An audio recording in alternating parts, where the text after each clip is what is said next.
Hey everyone, this is smpratte, and I am not. I'm Gary from Pawn Stars. Well, Scott, what are you doing here in beautiful Las Vegas? Mainly coming to see you in the official Pawn Stars poll that they Yes. gave you showed up. Yeah, a gift from Chumley and the gang at the pawn shop. Yeah, for anyone who didn't see the previous videos, I pretty much just flew in to not only capture that earlier deal, but mainly just to hang out with the area and finally meet in person and just pretty much talk Pokemon. So right, yeah, that's pretty much it. Well, this was one of the conditions of doing a couple of videos with you, was that he had to promise me that he would let me interview him for you. So he did agree to it, fortunately, and so I got a couple of questions together, and we'll see how it goes. I know Scott's not used to this. He's usually the one doing the interviewing, we're saving the best for the last. Right, yeah, save the best for last. That's right. Now, the two previous videos we did was a transactional video, yes, having to do with a large Pokemon sale, and Scott got all that on video, so you should be sure to go back and check that out if you haven't. And then Scott interviewed me, mm-hmm, and that was nice, and I hope you'll give a little insight, maybe a few things you didn't know. So hopefully you'll go back to that one too if you haven't seen it already, and go see it. And this one I know is of interest to everybody, because I know it was interest to me. Some things I didn't know about Scott, some things I wanted to learn, things like that. So let's get started, huh? Uh-huh. Okay. My first question is a very long-winded, complicated question, so I hope it doesn't catch them by surprise. Why Pokemon? With all the crazes and everything from the last... This is like, in Game of Thrones, there's a scene where it's like Daenerys does this massive introduction, mm-hmm, and then they go, "This is Jon Snow," and it's like... Yeah, so... Right, well, I guess I should add a little bit. To be a better interviewer, I guess I should be a little more clear. Okay, yeah, why Pokemon? With all the crazes over the last 30 years, why is it that Pokemon was the thing, mm-hmm, that caught on? Every generation has its popular things. Mm-hmm. Why was Pokemon the thing? That's a question I think everybody, mm-hmm, can answer to some degree, but in my opinion, it's like what we talked about in the video with you, is that I think Pokemon just delivers something unique that didn't previously exist. Sure, you might have had aspects of it in sports, maybe Magic, pick your poison, but Pokemon really just reeled it in and delivered a successful fictional franchise that really delivers to that collecting spirit that I think was there in like the 50s or 60s baseball era. I don't think you had the same organic interest with sports that you do now, because of the mixture of steroids and how contrived sports cards are and things like that. With Pokemon, really just gives you a nice, unique, wholesome hobby, from cards that aren't too expensive, that aren't that crazy hard to find, to these very exceptional, truly rare items, that aren't one of one and then another 100 one of ones. Like, they're actually rare cards. So that you mentioned that bit of steroid cheating and all that, back in the 1980s, 1990s. Mm-hmm. I know it's a little bit today, but it's close. It's closer regarded than that. But anyway, that pretty much ruined the collectible baseball card market. Mm-hmm. Those. It doesn't take much. It makes me think, about some of these people today with fake Pokemon cards and counterfeiting Pokemon cards, mm-hmm, how dangerous it is, yeah, and how it can hurt the market. Yeah. So there's kind of a similarity there. Yeah, there is. And I think I talked about this before in one of the more serious threads, but, mm-hmm, I think a lot of people don't realize that whenever there's serious money involved, there's also serious action as well. When people are doing these fake cards for like $1 or $10, something like that, mm-hmm, it's negligible. But if you're talking $50,000, $100,000, that's going to be an immediate lawsuit. Even if you don't collect the damages, that's just what happens in sports. So it is something you got to keep an eye on. I think the beauty of Pokemon is that, first of all, the cards are more difficult to forge, in my opinion, and also there's so much out there, and it's so unique and insulated and specific to people, so therefore I don't think it's something where when you hear like Mickey Mantle or Babe Ruth or Michael Jordan, these are pretty ubiquitous names. Mm-hmm. When you're like first edition Charizard, or even getting really deep into like trophy cards or Japanese promos, it's like most people are just going to look at you squinty-eyed and be like, what are you talking about? So I don't think there's I think that helps insulate the market from a serious threat, like actual legitimate counterfeits. Yeah, I know you collect a number of other things also besides Pokemon. What's your second favorite collectible? Oh man, that's tough. We all know Pokemon's number one. Yeah. What's your second favorite collectible? I think it used to be hockey. It was pretty much Pokemon hockey for a long time, and Pokemon really just eclipsed that. I still do occasional memorabilia for sports, but it's slowed down a lot for a number of reasons. Some we mentioned, like the steroid issue, and it's just, I think it's really hard to value sports in the same way as Pokemon. Does that mean it's one or the other? No, it's just a different perception, you know. And I think that's, I don't know. It used to be hockey, and now it's just pretty much mainly Pokemon, and hockey's a lower second. You know, sports are a lower tier second, but that'd probably be my answer for a second. To lead into the next question, first let me ask you, what was your favorite hockey card? Card would probably have to be the Brett Hall rookie from 1988 OPG, which it's not going to be something that, you know, I have a lot of Gretzky rookies as well. Probably more Gretzky rookies than anything because of its history and value. But the Brett Hall 88 OPG, I think I have like 5 of them signed by him. And again, it's not something that's going to break the bank, but he was my favorite player growing up in St. Louis. I mean, Brett Hall really made the Blues franchise in that time, and he really bolstered it to what it is today. He certainly did. Yeah, so, I mean, he was the guy everybody looked up to. Like, even in my local area where I play hockey, 16 is the number most guys want. Like, you'll see some of the better players always Jersey get 16. Numbers. Yeah, because they want to get the Brett Hall number. But that'd probably be, my favorite. So Brett Hall is your favorite hockey player. Now, what is your favorite Pokemon? Actually, one of the answers is right here, and I always have to do 2 because it's hard for me just to choose one or the other, but it's going to be Blastoise and Mewtwo. And that's mainly because they helped me in the game. Like, I'm a Squirtle, Wartortle, Blastoise guy. Like, Squirtle was my starter. Yes. So Blastoise was the one that really got me through the thick of that game. And then when he went down, Mewtwo came in and daddied up on everyone because Mewtwo was just a beast in that first game. And I remember, like, in Pokemon Stadium, I would be knocked out with like everything, and Mewtwo would just beat the rest, like 2 or 3 Pokemon Mania. So it's always been Blastoise and Mewtwo. So that was the reason you grabbed out all these Blastoise cards and put them in the shot. Yeah, exactly. Because, well, okay. Alrighty. Okay, I know you're the founder of the great Pokemon Collectibles website. Here he goes again. E4. Which you started almost a decade ago now, right? 2010, 2011. Yeah, it's getting close. What were you thinking back then? Because it was a totally unique concept. Nobody was into that concept, into that side of it. What made you think that was even needed at the time? It was more of just me being engaged. Like, for example, on PokeGym, the now defunct like site that everybody went to, players and everybody. Yes. I remember getting on there in the time like Uxie was playable, like during that time, Claydol, like 2008, I guess. And I remember getting frustrated because there wasn't really much discussion on, the collecting side of the hobby. So I remember I made a thread called "Where the Collector's At," and it ended up being like hundreds of pages of just responses for like a good 2 or 3 years, or I would say 2 years at least, where people just kept talking about their collecting and the card that came out or something they just bought.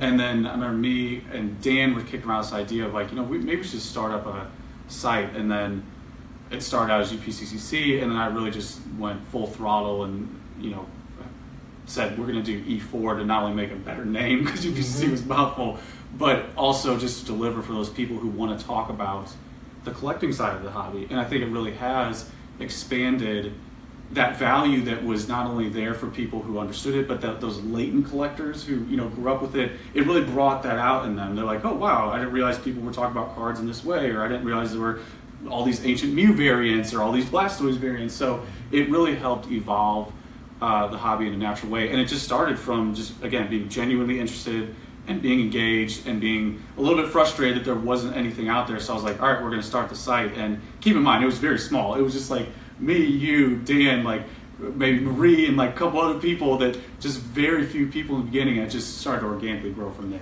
So right. Yeah. Just a side note, what exactly does E4 mean? Where's that name come from? It was a pun, and I remember when I talked about it, I think it was Worlds in 2014, I was like, I think I have a better name for the site, and it's a pun on Elite Four. It's like in the game, you have to beat everybody, and then you get to Elite Four. So I was like, okay, we have a lot of experts here. This is like probably the most concentrated arena for like serious collectors. So I was like, let's do Elite Forum, like a little pun, trying to be a little punny there. So that was the idea of the name. And I also figured that saying like E4 or just saying the forum was all included in that as well. So it made it a little more easy to Very remember. interesting. Yeah. See, we all learned something there. I didn't know that. I had no idea where it came from. Yeah. What your thinking was. Why is E4, even after all these years, still pertinent today, and where do you see it going in the future?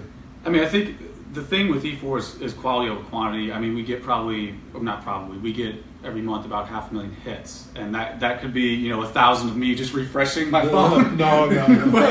but it is something that I think people use as a resource for just checking in and seeing what's going on, or maybe they need to look up, hey, is there an article on this card, or can I ask this question?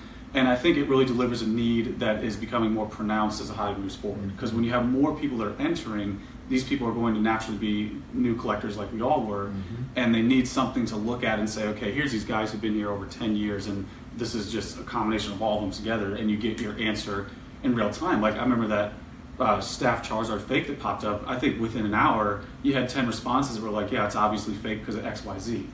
And Right. that's a really, as cheesy as it sounds, like that's a beautiful thing to have in a hobby. It's like you need that, and I think that's the wheelhouse of Yeah, it's not like you ask a question on a lot of these other collectible sites, for different hobbies and that, where you ask a question and now you wait a day or two to get a reply. On E4, especially because of the international base of E4, where there's always somebody awake. It's just not all USA sleeping at the same time, and that, I mean, it's absolutely 24/7. Yeah. Having that means you don't have to wait for an answer. Right. You can ask something, you can go to E4 right this moment, ask a question, and I guarantee you'll have a reply in minutes in that. So that's cool. Yes. Why it's kind of unusual, and I know at one time we did, but why doesn't E4 have a sales thread these days? Oh, okay. Yeah, that's actually a good question. There was a point in time when we did, and again, going back to when everything was smaller, we had that mainly because it was such a small community that it wasn't much of an issue. But I started to realize, I remember one day I woke up, why it got shut down is because one day I woke up and we had 3 people bumping like, Ancient Mew PSA 7s or something that's worth like $10 to these high-end collectors, and I realized right away that Very annoying. yeah, it was spam essentially, and not even if it wasn't intentional, it just naturally was spam because Right. no one's going to buy this, and that was in a much smaller market. So I was like, if the market grows at all, this is only going to become more of an issue. So I immediately nipped in the bud, and now if we look at the mini markets that are out there, like on social media, they're probably the most toxic environments out there. It's so unregulated, and you have fake cards, scams, nonstop, to the point where I just can't even touch it. Like my Instagram account is just pretty much inactive because there's just so much noise now. So that's one of the main reasons we got rid of it, is that the site is about information, it's about discussion with the hobby, from serious to casual, wherever it may be. And if you add that element of the marketplace, it deteriorates from that. Because it's very easy now just to get on Instagram and be like, Pokemon cards for sale or wherever. There's so many outlets for that, so it's not really needed. So that's the main reason, is that it would have just become even more spam than it already was. Yeah, for sure we have a much more of an adult conversational thing going on. Yeah. In that, admittedly, we don't necessarily, cater to little kids like most of the sites do. Which one of the first things I noticed was on some of these other websites, PokeGym. If I were to type out the word "Dad, burn it," I would get banned for a day. Dad, burn it. And yet on E4 you give a little more flexibility. It's a typical language. A little more adult language in that. And I know that was a decision you intentionally made at the time. Yeah. And I would say there's no perfect site. E4 is going to have flaws, every site's going to have flaws, and there's no perfect people. So that's just the natural occurrence. We're going to, for the mods, it's a thankless job, and it's hard to always catch it and appropriately handle it.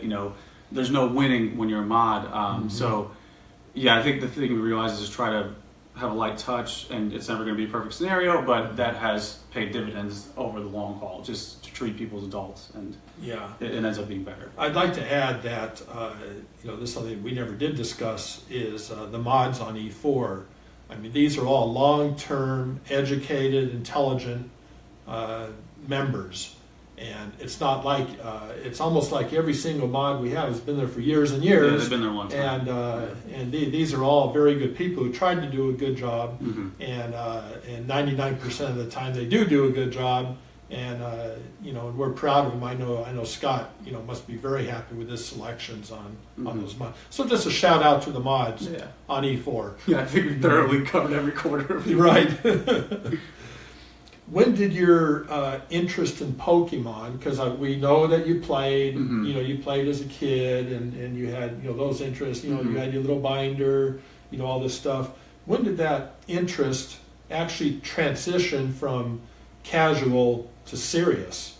Oh, that's a good question. And why did you make that transition? If I had to pick a point in time, it was probably when I bought the '99 Tropical Wind. What year was that? That was, oh boy, I think it was 10 years ago. So probably 2008. I think is when I bought it, and that was a big deal for me. That one, the Trophy Kangaskhan, were pretty close together, and I think those two combined were those moments where I was like, okay, this is going somewhere else. And even especially the Trophy Kangaskhan, it really took it to a level that I've never been before. It was uncharted territory. And then once I started to really get into that, and this is why I always advise incremental growth in a hobby. When you're trying to climb a mountain, you don't want to just sprint up to the top. You don't want to sprint a lot of things. You got to pace yourself. And because of that pacing, I think it helped me understand that, okay, there's cards out there that are going to be worth a lot more. There's items out there that make the entire hobby of Pokemon look like nothing. So you understood how value worked, and I think that was the breaking point for me where I was like, okay, this is a very serious thing now. I can't consider it casual. Right. So yeah, that'd probably be the point in time. It's kind of like what we were talking about earlier, where everybody that's watching and everybody in the Pokemon world, they all started pretty much as players and enthusiasts playing the Game Boys and doing all this, and then they hit a point at some point in their life, something changes where, like you said, they take a different route. Yes. They see a different path, that a new interest, something to maintain their interest or just to keep it going. And I mean, you talk about something that was beneficial to the health of the hobby. That was it. That transition in that time. Yeah. In whatever that trend, maybe I can, I can say, give my answer to that. And that is that. I was a little bit in the Pokemon business in late 1998 and 1999, but then my kids got involved, just like every kid did back then. And at that point, I was supportive of their. Besides having a little business on the side, I was supportive of their interest in that part of the game. So I lived through that part of the game through them in that.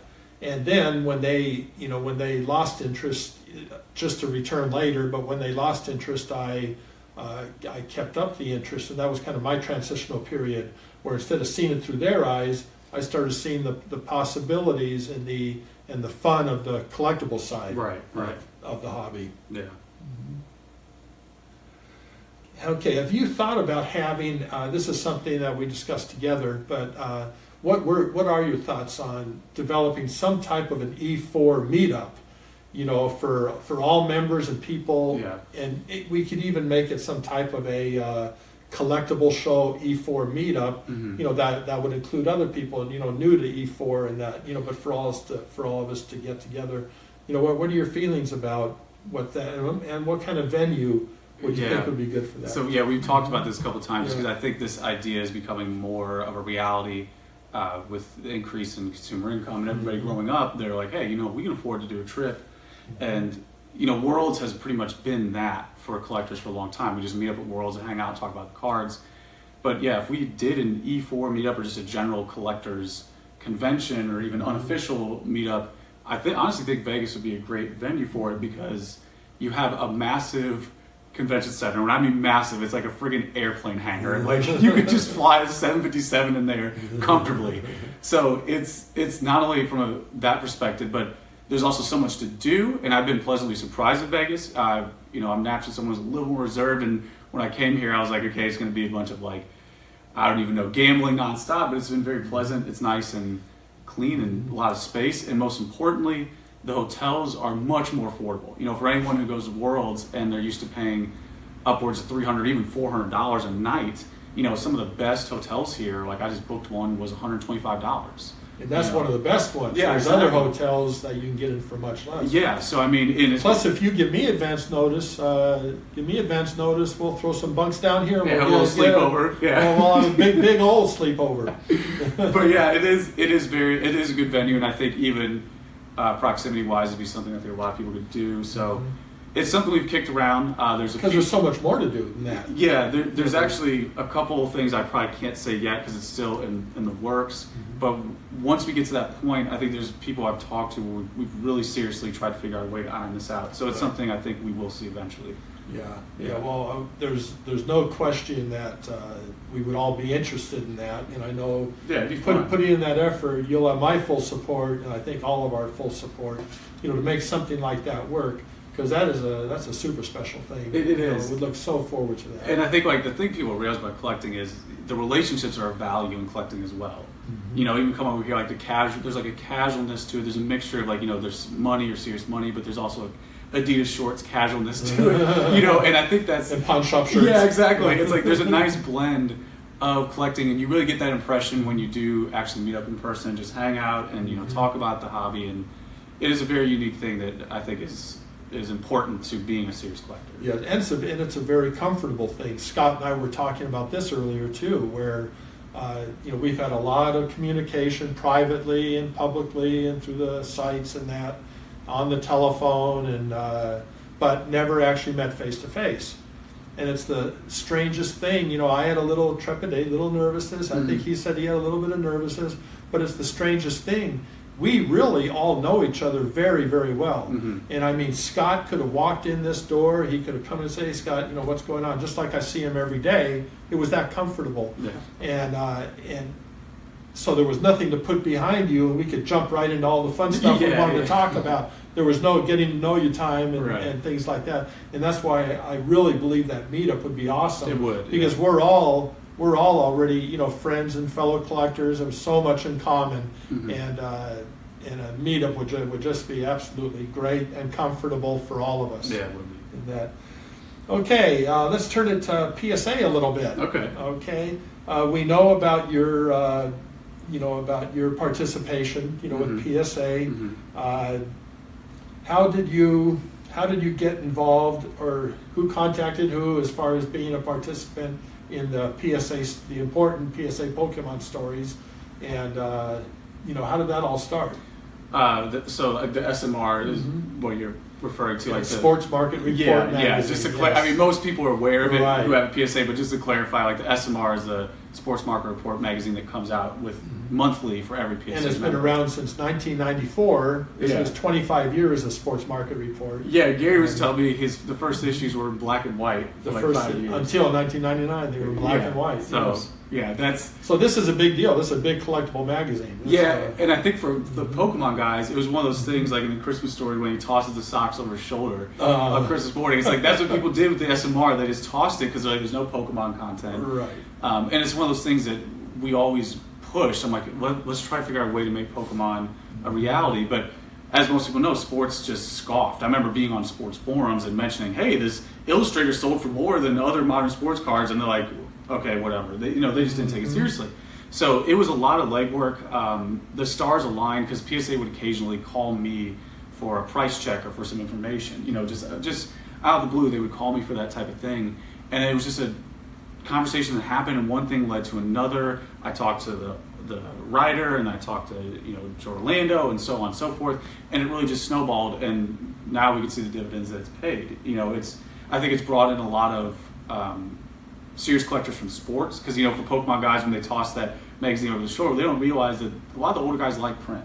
Even myself sometimes, it's like I like to just open up something and just get off the technology for a little bit and close out the screens, and there are people, this is how they digest their information. So, and you see that because you would hear these older guys like, hey, I'm thinking about buying Team Rocket or Base Set or Neo Revelation, whatever it may be, and that's purely because of the SMR. Right. So it has been a really good addition for Pokemon and legitimize it as well. Would you like to take that relationship with PSA a little bit further? You know, Mhm. how do you think, you know, we through you could improve that? You know, could improve those, you know, that relationship. I mean, there's plenty of things PSA needs to improve. One of them is to, I mean, they really need a couple Pokemon people in there to steer the course for these little, you know, when we're talking about the Ninetales air or these airs that they're now retroactively, you know, not grading. That's the thing. The overall thesis would be they need to really value Pokemon like it is their bloodline. Because for modern collectibles, it is Pokemon and Magic, and everyone else is miles away. Period. And it's like, I would even say Magic is not even on the same level as Pokemon as far as collecting is concerned. The seriousness is for sure there for playing. But anyway, the point is that they, in general, I think they just need to take it a little more seriously. I always think there's a natural prejudice because it is fiction. And they're like, oh, okay, there's no real person, you know. So that would be the general takeaways, is take it a little more serious in those moments of let's try to really take the grading seriously, and let's try to really, I would even say they need to have a better understanding of valuation, because I think why you're seeing a lot of these cards slip through is because guys are putting in cards that are worth $1,000 as $10, and I think they need to rectify that because it helps the quality of the hobby.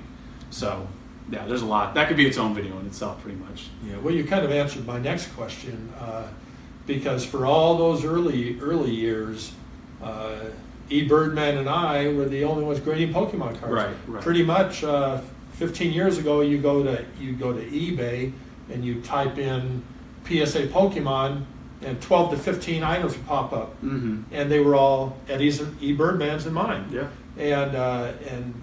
And so there was no assistance or help with PSA. It's kind of like when that one of my pristine Charizards sold for that $50,000. It went on the front page of the BGS website. Right. You went to their website, it came on the front page, blowing it up, making it big, but it took longer to get that attention from eBay. It did. And I know all those middle years,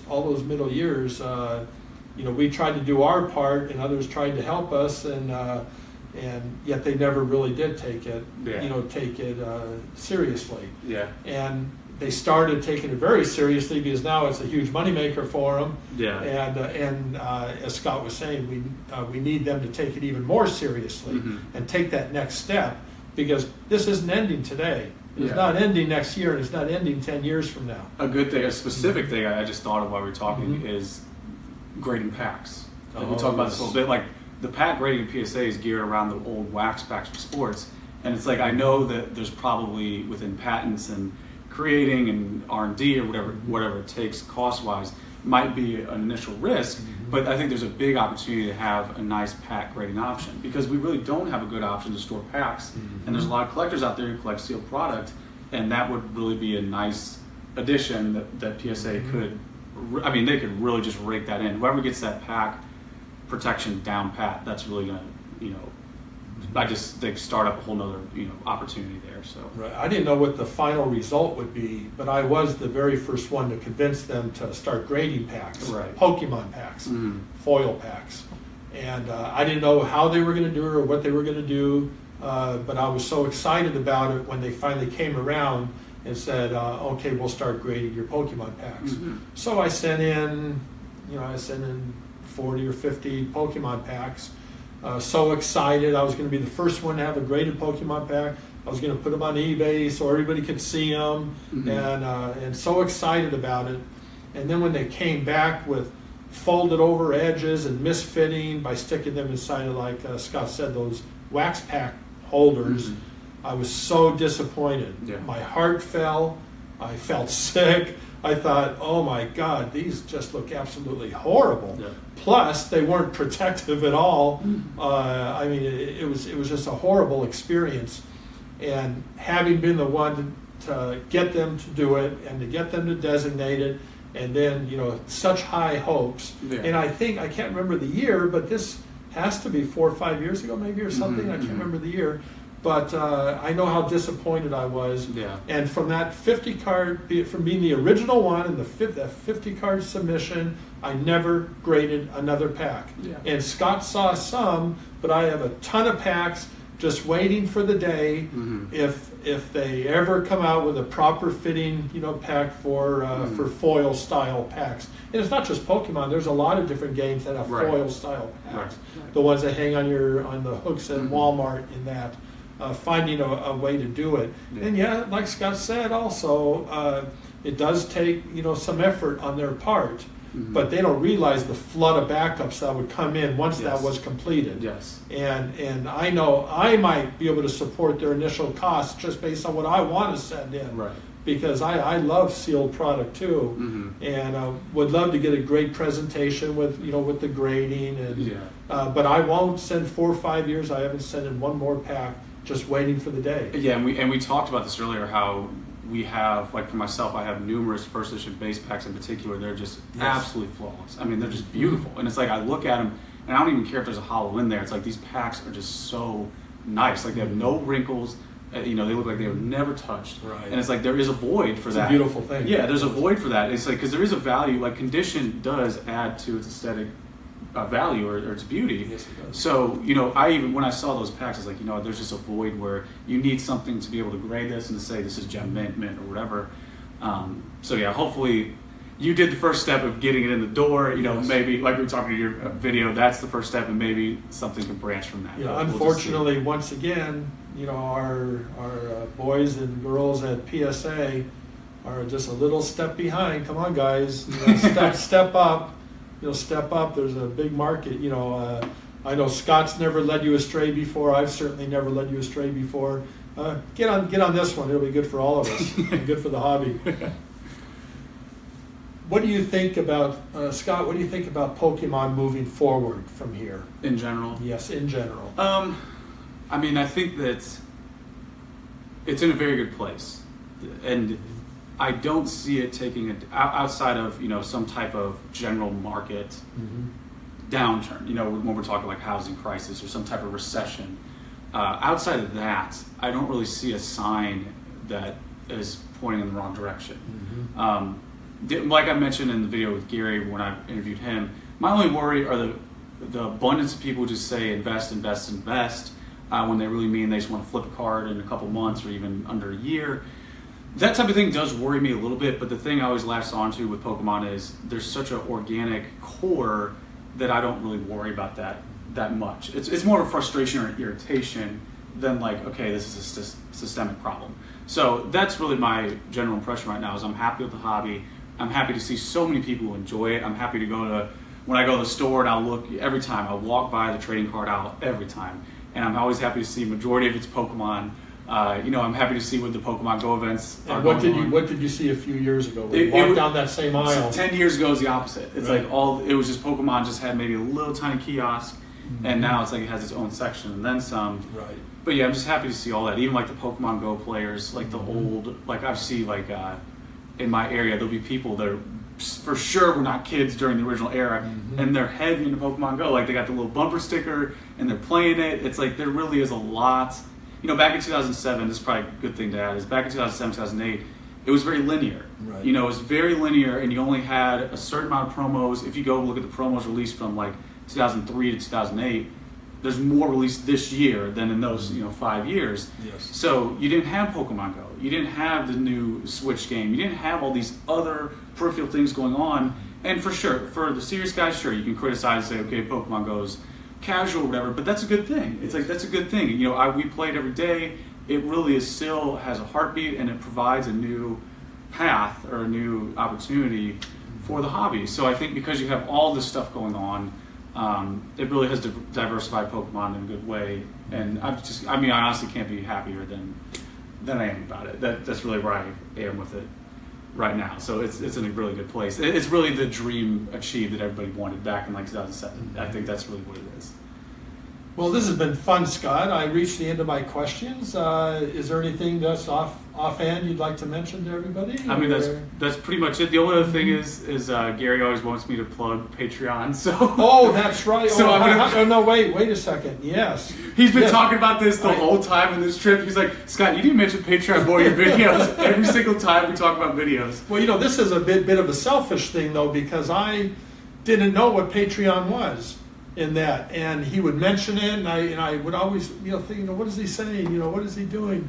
I want to be familiar with all aspects of the hobby and all aspects of YouTube and what the guys do. Yeah. And part of the benefit of sharing information and sharing videos and what all goes along with it. So this is a bit of a selfish question, but I want to know, what is Patreon and how does it benefit the hobby? Right. And can you just tell us about that? Well, Patreon in general is just basically the supplement for any YouTuber once they nerf the ad revenue. Like, the ad revenue used to be like 3 or 4 times what it is now, and Patreon is just the thing that came in because of that, to really provide an incentive for YouTubers to keep making content. So for me specifically, what I offer is like a range from anywhere from, I have like 1 to 5, but the perks come in at 10. Where like $10 a month, you can get access to the monthly exclusive videos, where I simply just shoot everything at you that I could think of for the past month. I talk about what I think is trending, just my entire opinion of the market.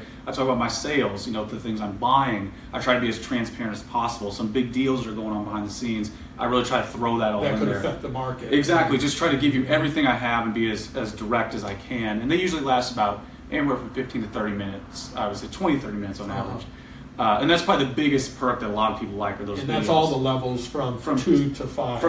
From all the way from 10 to 20, to all the way to $50. And then the other ones, for anybody who's interested, there's one where we can do a phone call if you want and just get my opinion on the market, if that's something you're interested in.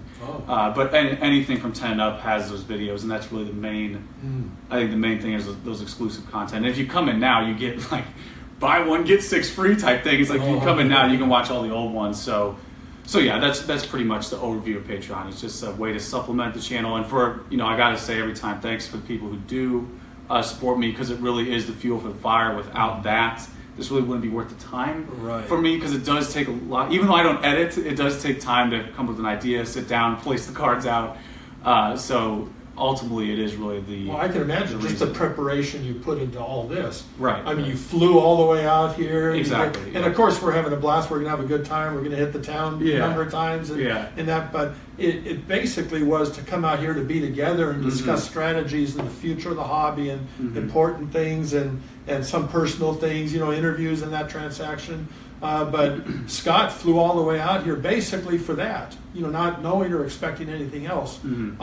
It takes time and our hours and hours and hours of conversation together. Right. Maybe he was picking my brain a little bit, maybe picking out a few things that would help him formulate opinions and that. And I guess that's the stuff you share with your Patreon members and that. So. Oh yeah, it takes your time. It costs money. This costs you a lot of money coming out here, and so I mean, I know I'm going to join up. Now that I understand it, and just so I can stay. Listen, we all got something to learn. Maybe I'm smart. Maybe we're all smart, but there's there's a lot still. I mean, you surprise me. People surprise me all the time. List postings on E4. Things I didn't know, things I didn't. Patreon I never heard of, but that's that's just good general information if you're going to be involved in the hobby. Right. And so this has been very valuable for me. I appreciate you letting me do this for you. No, it's fine. And I got to do one last thing. My wife and daughter are out of the country right now for 10 weeks. And when she saw that Scott was in town and they conversed, showed pictures and stuff like that, she said to me, "I want you to mention me and Akara. This is Akara back here, our daughter." I said, "I want you to mention me and Akara in the video." Now I don't know why, but she. I better do what she says, right? You all understand that. They just know you plug anything at any time. If you want anything plugged, just tell Gary. And Gary's just going to bulldoze his way through the video. That's right. Yeah, the next time I want everybody to send me questions on E4 on things I can plug on one of Scott's videos. And I'll be happy to do it. If your friend has a startup company, just tell Gary. We'll get it out there. Right, yeah, there you go. Yeah, related to anything. I don't care. So love and hi to Ava, my wife, and to Akara. I love you. I miss you, and you'll be home in a month, and I'm looking so forward to it. So there we go. So there you go. Ending on a positive note. So all right. I think that's pretty much it, guys. Hopefully, again, this was enjoyable for you, and hopefully it's one of many. We're gonna try to do this. I'm gonna try to do this with other people as well to just get a little different content. And how do you end your videos always? What is it you say? Until next time. Until next time, everybody.